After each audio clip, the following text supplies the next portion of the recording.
Op dat moment komt mijn moeder de kamer binnen. Ze zegt, tegen wie praat jij?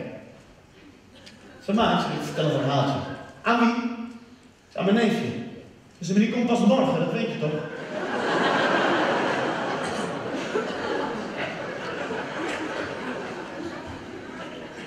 Ik zeg, ja. Dat weet ik.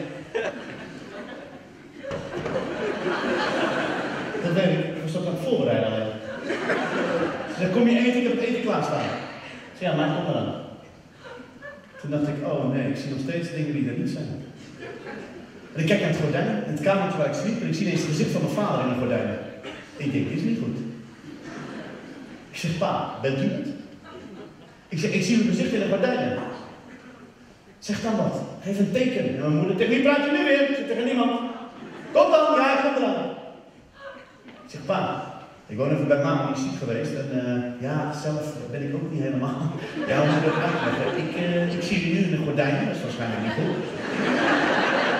Ofwel, maar het gordijn wappert en het gezicht is weg. Ik zie, dan zijn tegen een gordijn aan te willen. Maar ik dacht heel even dat je die gave had. Je hebt van die mensen op de wereld, die zien overleden mensen naast zich. Die zien dat. Dan beval, je vader is heel, je vader is heel, je vader is heel, je lacht zo, je vader is heel, is dat niet zo meer. Ja, zijn vader is heel. Sorry, niet doen. Maar ik voel wel de aanwezigheid van mijn vader in het kamertje. Alsof ik hem hoor praten. Alsof ik hem hoor zeggen, alles komt goed. Ik denk, nou, wat een opluchting, komt allemaal goed. Zo, Rotterdam!